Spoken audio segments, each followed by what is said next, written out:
Every journey starts with a step, and in the gym, it begins with vision. Let's talk about sports. Let's talk about vision. Let's talk about fitness. And we got the right one, baby, today, Dr. Gabby. Let's go. This is a Defocus Media production. Audio Jungle.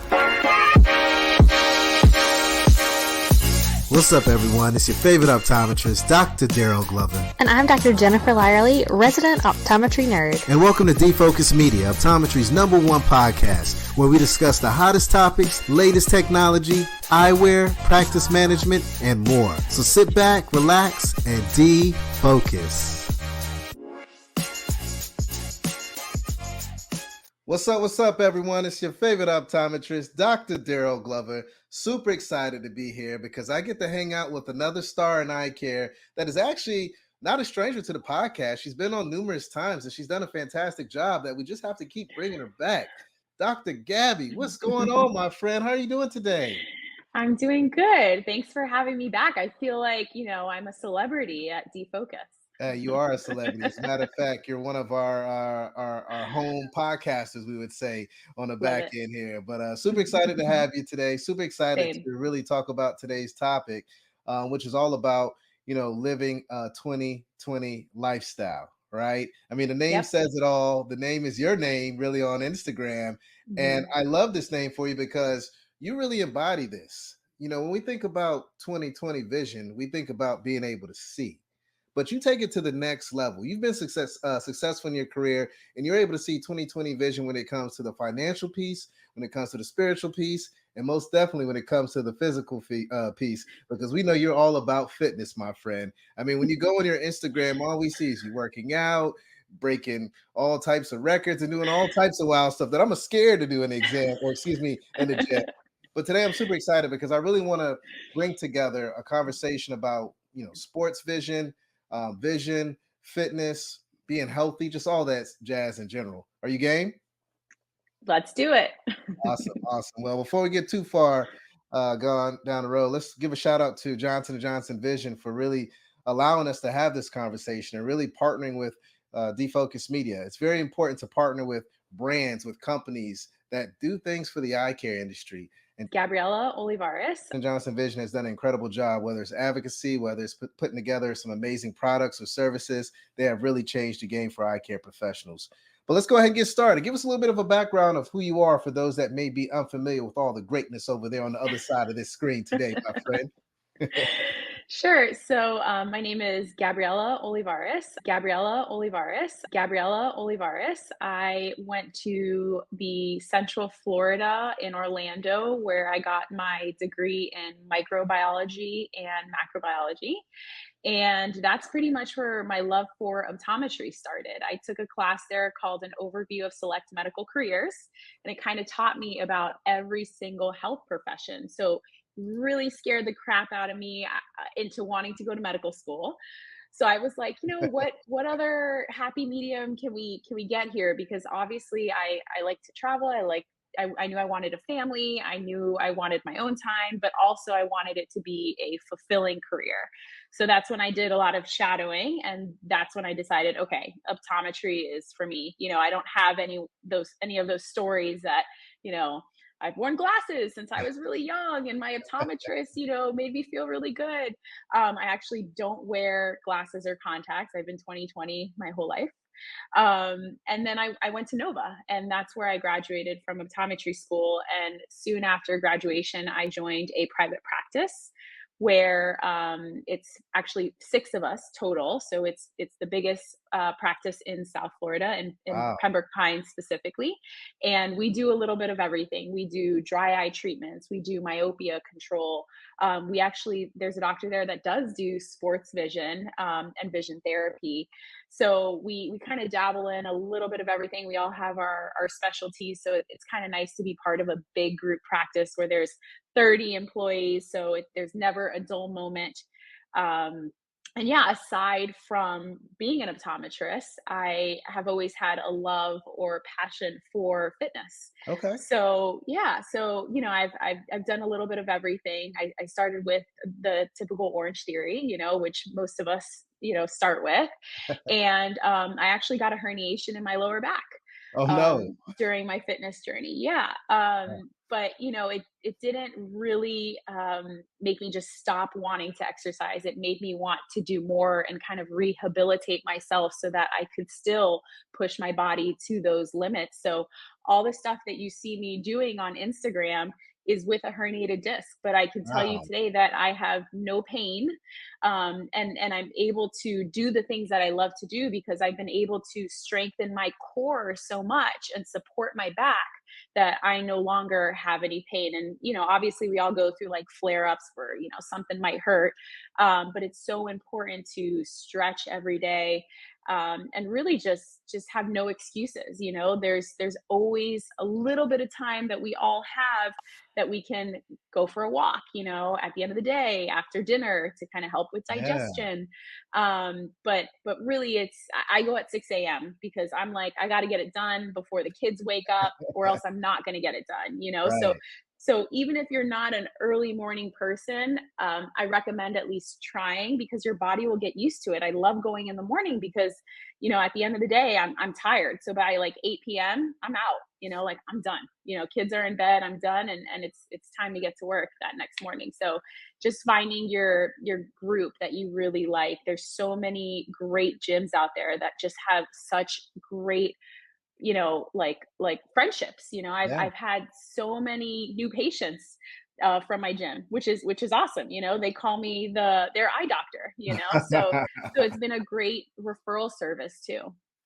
I love it. I love it. And Yeah. I wanna take a step back. You were talking about your back, and I want to talk about my back a little bit because I'm gonna keep Okay. it real with you today, all Yeah. right? As I always do. I'm gonna paint a picture. It was last year, maybe late October, early November. I Okay. was getting off a plane, and then I noticed my back hurt. Then I Mm, noticed I couldn't even lift my legs up. And then I noticed that I was in pain 24/7. I called mm, my PCP and I said, "Hey, I need to see ortho." She said, right. "No, come in, let me see you." So Okay. I went in and I went to go see my PCP. She did her examination. She said, I think you should go to physical therapy. I said, "No, give me to ortho." Yeah. And I went to physical therapy as she asked, right? Okay. Didn't want to be a bad patient. So I get there and the physical therapist assesses me and touches me and my back and the legs and all that. And she looks at me and she says, "You're tight." I said, "What do you mean I'm tight?" She said, "You need a stretch." And when I tell you that when I hit Makes a big 40, difference. and now I'm 41, I was like, nothing happened. Everyone keeps talking about all this, that, and the third. It caught me. All I Yeah. needed to do was stretch. I mean, I've been stretching every day since I saw that physical therapist and ended Right. maybe about 2 months ago. And it's changed my life. As a matter of Great. fact, it's kind of rebirthed me getting back into shape. Now I walk in the mornings, like you stated. I go to the gym around Great. 5 a.m. Now I'm stretching every day. I feel great. I can move around. Now I'm at that point where I just feel like I could take on the world, right? But I am at a major gap. I don't wear contacts like that, right? I'm a glasses guy. So I was super excited to have you on this podcast today to really explore about this conversation you have with patients, because I'm going to be your patient for today and learn a little bit Okay. more about it as well. But to your point, very important to take time out of your busy schedule to take care of yourself, because we can't be there for our patients if we don't take care of ourselves. That's So it's true. very important to make sure that you start stretching as optometrists, because we're always doing this number, moving around, Yep. grabbing things, and it's going to mess you up. So very important to stretch. I just wanted to highlight that. I kind of have my little bit of a story as well, Yeah. and now I feel like a rock star, and I'm actually down 12 pounds. Oh, very proud of you. Very proud of you. And like once you get going in that rhythm and you make like these slow little changes, it kind of builds over time and you start to see those results. It's Absolutely. really, really motivating. It really is. And you're the type person that I make fun of at the gym because you're wearing your glasses while working out. And I refuse to take a class with someone who's wearing their glasses while working out. Now, we do CrossFit. So like I see these, people knock off their glasses and they're constantly pushing them up, and Yeah, like those little seconds, like they add up, when you're being timed, and these things are involving like a lot of intensity. yeah, So it's super super important to get all those patients into wearing contacts I love because it. they're I going to love it. benefit. And it Yeah. looks like you probably got some patients checking you out now. That's Yep. my eye doctor, right? Yep. So you got Yep. love all over. Big fan of Dr. O. So they are out. Your gym rats are out with you and they're ready They to make are. that magic happen, They're right? like, "Wait, you're talking about fitness, nutrition, and contacts?" So let's jump into it, right? So what I would Okay. like to do today is really kind of start off with maybe what that exam looks like in your exam lane, that patient journey when it comes to just really talking about nutrition. But then I like to build out maybe three different scenarios so that all our colleagues that are out there that are listening to the podcast can sit down and take some notes and understand how to communicate better with that young track star, with that mom or dad that may want to play pickleball or whatever it may be. But I really want us to be able to take some notes and go into the practice tomorrow and have the right resources and tools, the right contact lens, and make some magic happen. So let's talk about nutrition. What kind of conversation are you having when you have patients come in, not just athletes and sports enthusiasts, but what kind of conversation are you having? Patients who are diabetic, right? People Mm, like that. So, obviously, the most important thing is balance and moderation. So, okay. it's really important that we ensure a balanced intake of macro and micronutrients. So, the macronutrients are going to be what you need in like larger quantities. So, this is going to be your carbohydrates because carbohydrates people think are bad. They're not bad. They're the primary source of energy for our body. So our brain needs it, our muscles need it. But you can get carbs in fruits and vegetables. It doesn't just have to be like pastas and breads, right? But if you're Right. going to choose like a grain, going more like whole wheat and things like that is going to be helpful. Another macronutrient is going to be your proteins, our building blocks for our bodies. So we're talking like fish, meat, dairy, eggs, nuts. And then our last macronutrient is going to be our fats, oils, butters, avocados, and nuts, and things like that. So moving on to the micronutrients, these are things that our body needs in smaller quantities, but are still as important. We have our vitamins for energy production, immune function. We have our minerals too for bone health, heart function, metabolic processes. These are like calcium, phosphorus, magnesium, and all those things. So I tell my patients to make sure you have emphasis on fruits, vegetables, whole grains, lean proteins, and healthy fats. That's kind of where I start, I love it. and then I go to how much water do you drink a day? Like how much That's a water do big you piece. drink a day, Daryl? How That's a much big water? piece. Several of these. Several. So like how many is several? I'm gonna take a little swig right now. How many is several? Maybe about 3 or 4 of those a day. Okay. So actually, as a male, you should be drinking 15 cups. And as a female, it should be 11 cups. So most Americans, like 75% of us, are actually drinking like 2.5 cups a day. Okay. Like, that's just, it's crazy, And we're drinking these sodas and these coffees that are like high in fat. So we really need to drink a lot of water because staying hydrated actually helps you lose fat, believe it or not, right? But specific to dry eye, it can help our patients feel better, right? Yeah. So with my dry eye patients, one of the first things I ask is I'm like, how much water do you drink? Oh, And yeah. most of them are like, oh, like not a lot, and Yeah. it's true. Some of them are worried about, using the bathroom too often and things like that, but Yeah. our bodies are mostly made up of water. Like it's so important to make sure that we're replenishing and we're drinking enough.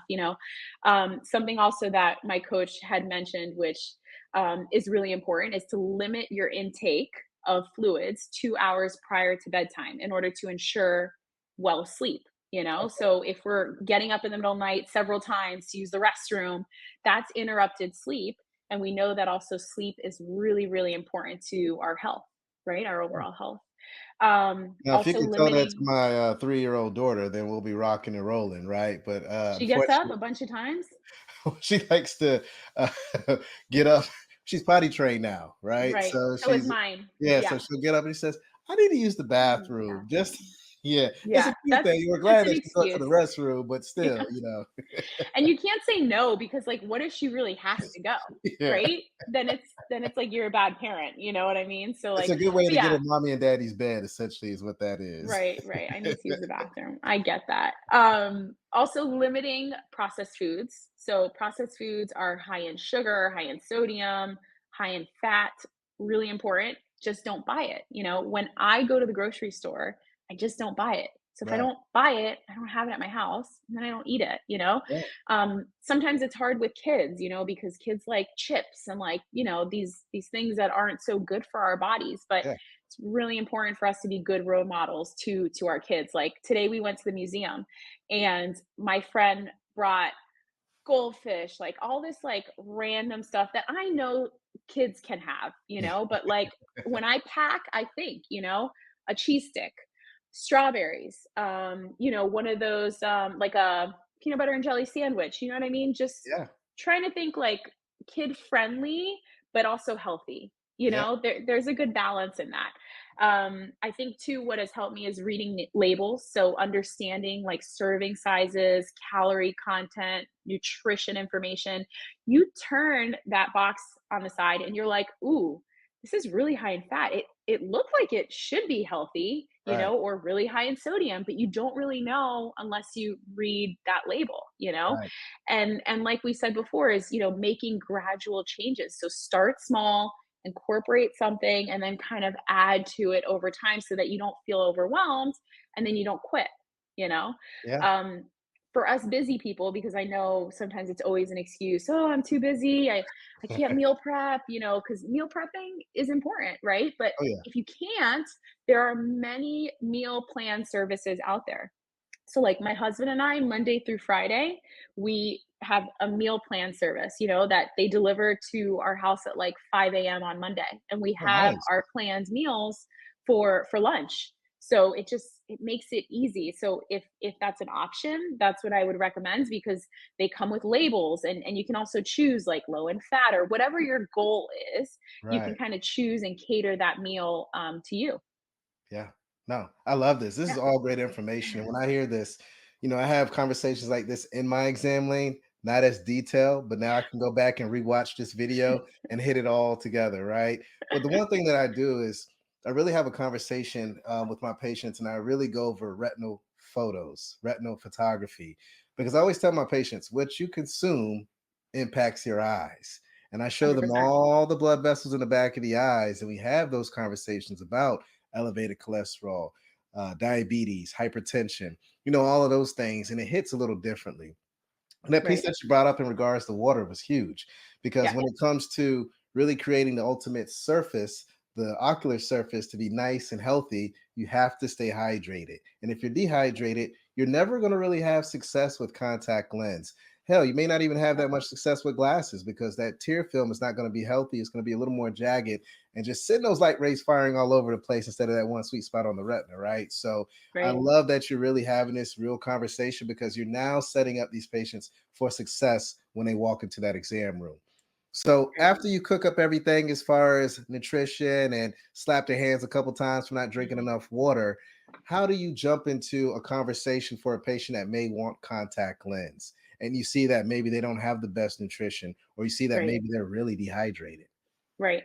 So first and foremost, I always treat anything prior to fitting them in contacts, because Mhm. I want to be successful. So even if I fit them in one of the best contact lenses, they may not do as well as if I treat their ocular surface, get everything on point, and then we revisit the contacts. And sometimes it's a hard conversation to have, because sometimes patients are like, well, no, I just want to wear contacts. That's all I want. That's what I'm here for. But it's really important to just take it a step back and be like, listen, I'm going to get you in contacts, but it's really important that we take these steps first, and then we fit you in lenses so that you are super successful. So basically the things that I ask in order to kind of gauge what type of contact lenses the patient might need is, Yeah. I always ask, what is your occupation?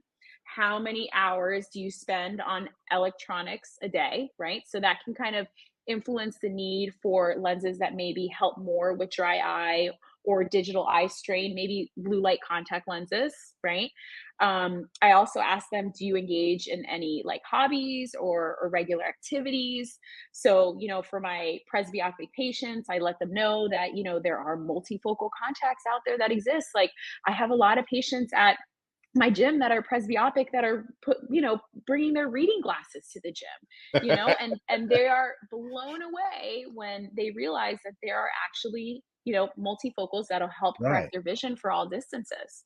Asking how much exercise do you do, what type of exercise that you do, because it kind of depends. If they just walk, they're not doing fast rapid head movements, which kind of can affect the type of contact lens that I choose. Obviously, if someone's doing a very high intensity type workout, it's really important that we recommend or prescribe lenses that stay in place. Right. Right. So those are the type of questions that I ask my patients. And I always make those notes in the chart too, so that I can kind of remember, like, oh, that's my CrossFit patient. Like, Yeah. that's her. So that I can remember in the future, whenever there's new technology or stuff coming out, certain things that may fit her better. I love that. I love that Yeah. approach. And what I want to do now is transition. I want to pivot here. I really want to paint some different scenarios and figure Okay. out how you prescribe for these patients because Okay. you're just a wealth of knowledge. And we got to share this with all our colleagues out there, right? So I have three scenarios that I want to run by you if you don't mind. So the Got it. first one should really sound very familiar. Okay. Uh, I have a doctor who Yeah. loves to work out. Ooh. Very active lifestyle, lives in Southern Florida, and has some young ones and is married. And I Okay. would love to know, how do you tackle a patient that comes in that's very active, wants Hmm. that dynamic vision, Right. and has kids, so we know time is of the essence. Right. And we could say that there's not really any astigmatism. What kind of conversation and dialogue do you paint for that patient when they walk through your doors?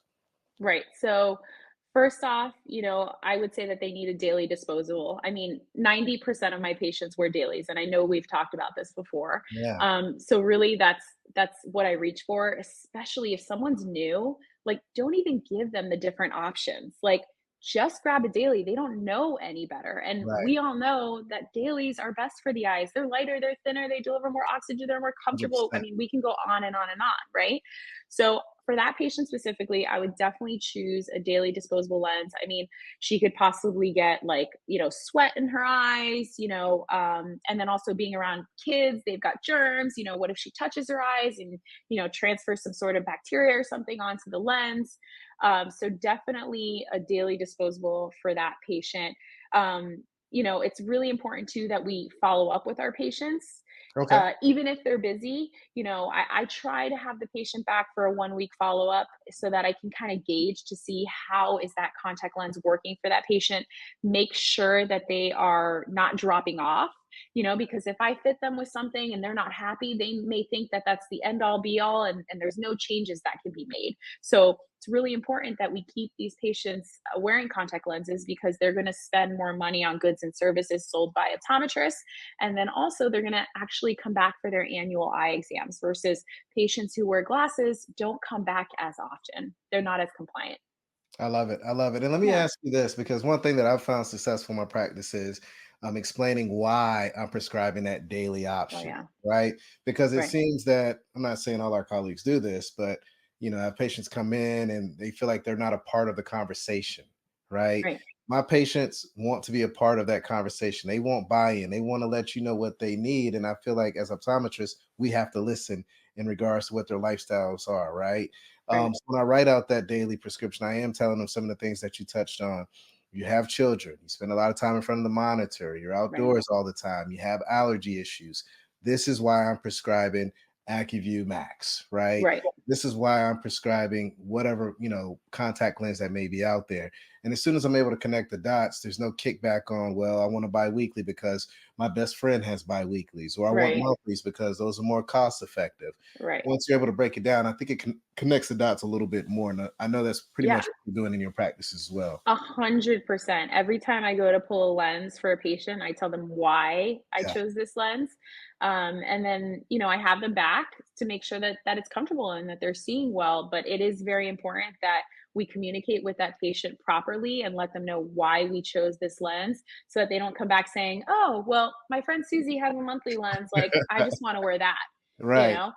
So, and I think for me, like, my biggest, you know, I think that impresses patients is really that 90% of my patients wear dailies. So they're Yes. like, well, why wouldn't I wear a daily? You Right. know what I mean? Like Right. that's the majority of her patients. You know what I mean? So that kind of is pretty easy for me. But it's just you got to keep upgrading patients. If you don't upgrade patients, they're not going to come back to you. They're going to find somewhere else because you didn't stand out to them. You're not going to get as many patients referred to your office because you didn't do anything spectacular for them. Right. So that's really important.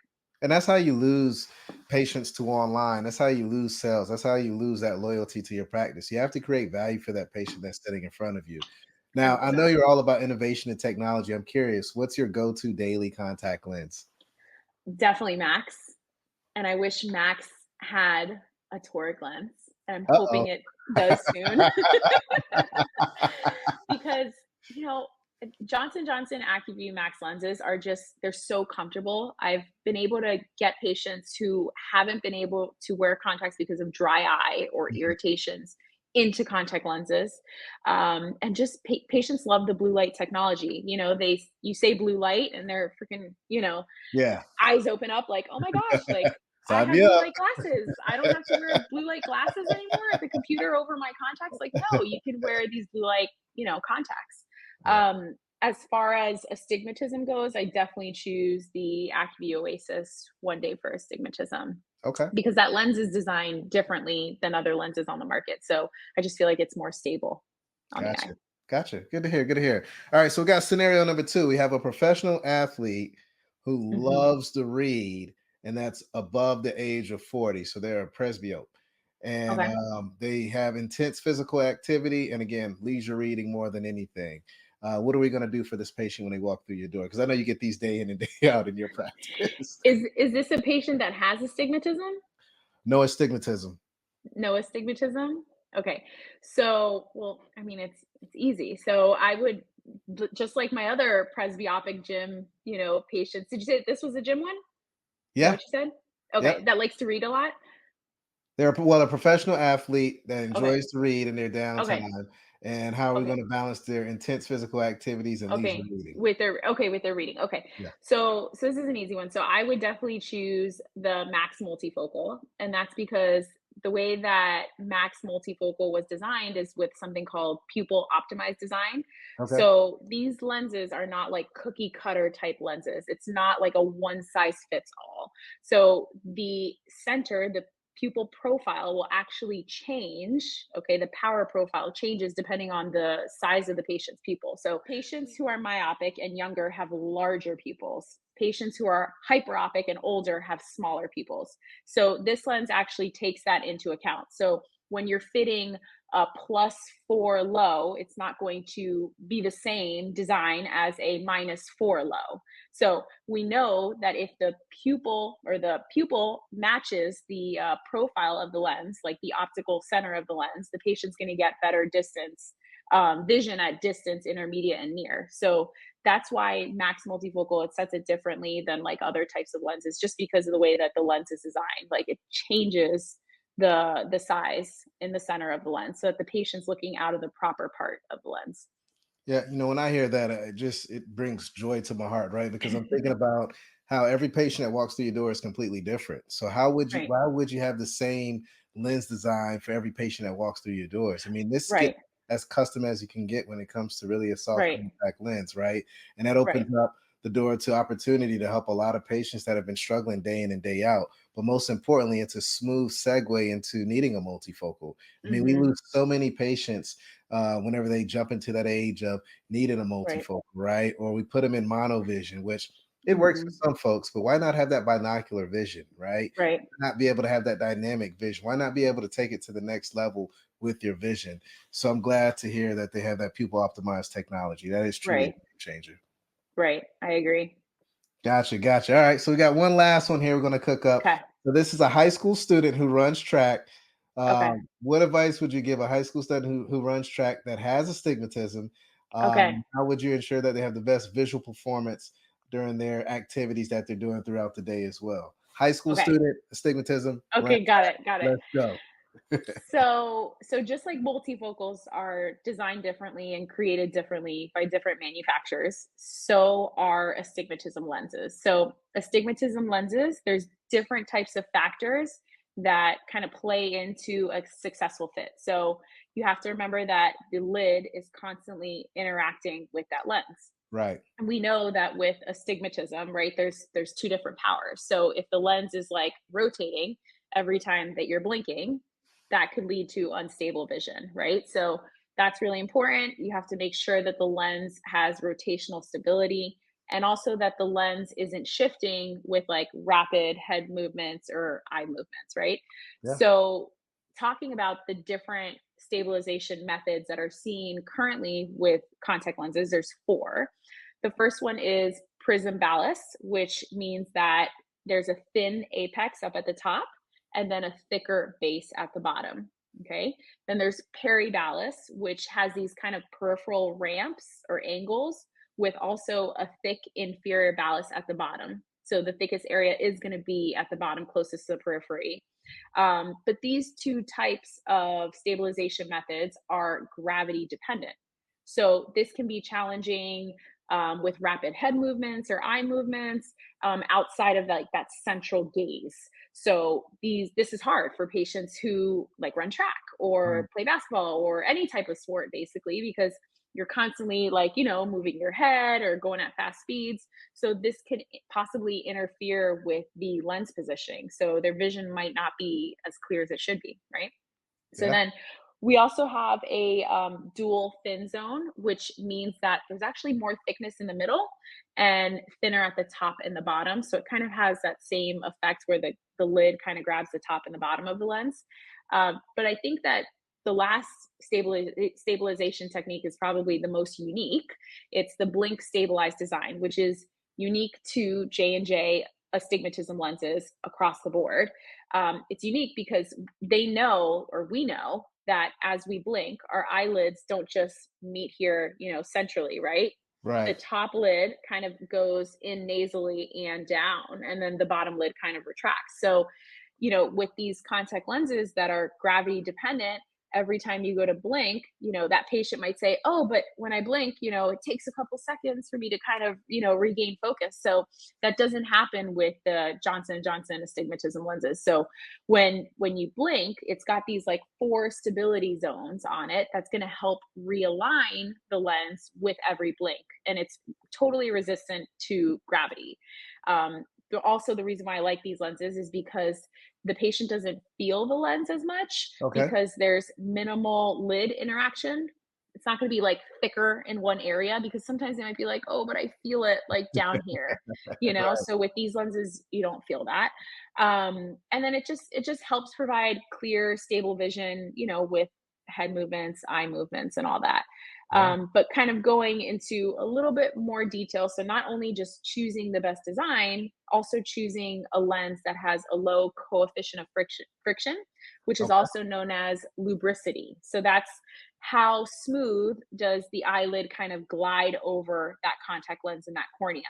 If you have a smoother, glide or a lower coefficient of friction, it's going to help with all day comfort. So you have to also look at that, as well as the edge of the lens. Sharper edge lenses are going to be more uncomfortable for our patient, which that's why I choose the Infinity Edge with the J&J products. Yeah. Nice. So I would say, those are the things that I kind of consider. But also actually something to take into account is, like I think we talked about this in another podcast is, when we prescribe toric contact lenses, it should be no different than prescribing glasses, right? Right. So with that being said, something else that we need to consider is that every time you're using a contact lens that has prism in one eye, let's say that the patient is toric in one eye and spherical in the other eye, you can induce vertical imbalance, Mm. right? Because you got Right. prism in one eye and none in the other. So you can induce up to 3/4 of vertical prism imbalance. And so, why I bring that back to wearing glasses is because the ANSI standard for vertical imbalance in glasses is zero. Like, you can't dispense any glasses to a patient that has more than 0 vertical prism, unless you did it on purpose, obviously, right?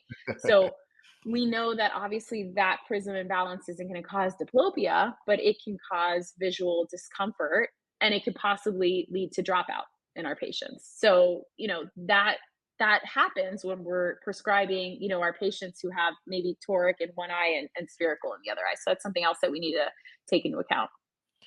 For everyone out there listening that stated that, when it comes to using a contact lens, that you just give the patient whatever, completely wrong. You got to Yeah. step your game up. You got to be educated. You got to understand what's going on, right?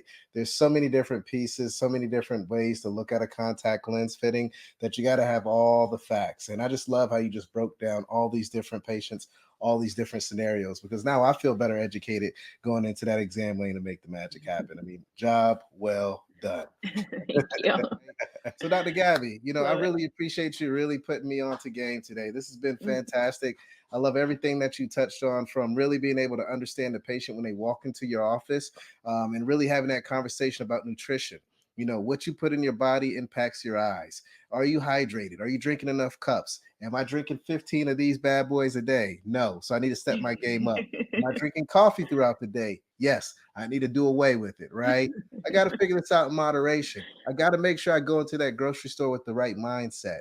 But most importantly, when that patient walks through your door, you need to realize that you have an option at your fingertips to really elevate that patient's life. And that is AccuView Max, Oasis Max, just a game changer when it comes to blue light protection. When it comes to multifocal, you have that pupil optimized technology. You can really elevate that patient's life. And if you elevate that patient's life, guess what, my friends? They're going to always be loyal to your practice. They're going to tell all their other friends. They're going to step their game up when it comes to fitness, and also when it comes to track or any other activity that they may be doing. Also, at the same time, you're helping them with their leisure reading. So make sure you partner with the right brands out there to elevate your practice.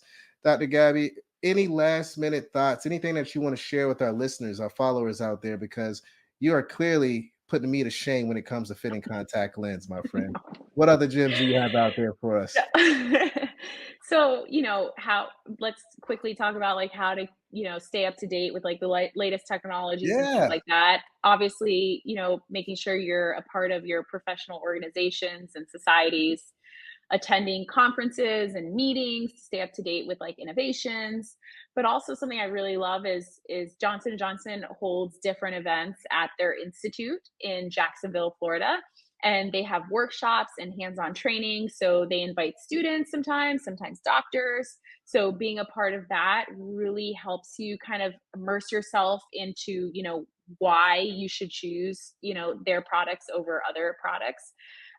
Also subscribing to different journals, yeah, or magazines, Review of Optometry, Optometry Today, those sorts of things are always updating us with the latest technologies and stuff like that. Or even looking into manufacturers' resources, so you can sign up to like emails for J&J, and they send out like their latest products and technologies, and like help you with how to fit their multifocals better, so that you become confident. Um, but like I said originally too, is just monitor your patient feedback. So, yeah. keep track of those patient experiences, and see what lenses give you the best outcome, so then okay, this is a lens that I like, and it's working well for my patients. I love it. Now I would add one Yeah. other thing. Listen to Okay. Defocus Media Optometry's podcast, and then you Too. always get all the right gems, especially from That's yours too. truly, right? So, Yeah. yeah, this has been fantastic. I greatly appreciate you hanging out with me today. For those that may want to learn a little bit more about you, or partner with you, or maybe even consult with you, what's the best way for them to get in contact with you? I would say on Instagram. So living in 2020. And like you said originally, so the way that I came up with this was way before COVID, which it's funny. People are like 2020, like that's when COVID happened. But it really was supposed to encompass like living a perfect lifestyle, or as Yeah, perfect as it can be, right? Because we holistic. know that 2020 is perfect vision. So we want to live our best life as far as like health goes, being a good person, and doing well to others, and just feeling good about yourself, and yeah, and thanking yourself, and being happy with who you are. I love it. I love it. living a 2020 lifestyle. Thank you so much for hanging out with us today. This has been fantastic. Everyone out there, thanks for tuning in. Stay healthy, stay positive, and stay blessed. And until next time, peace. Hey, family, if you enjoyed this full podcast, don't miss out on more engaging content. Check out the next episode right here. And for the latest updates, hit that subscribe button and ring the notification bell. Your support means the world to us. Catch us in the next episode. Peace.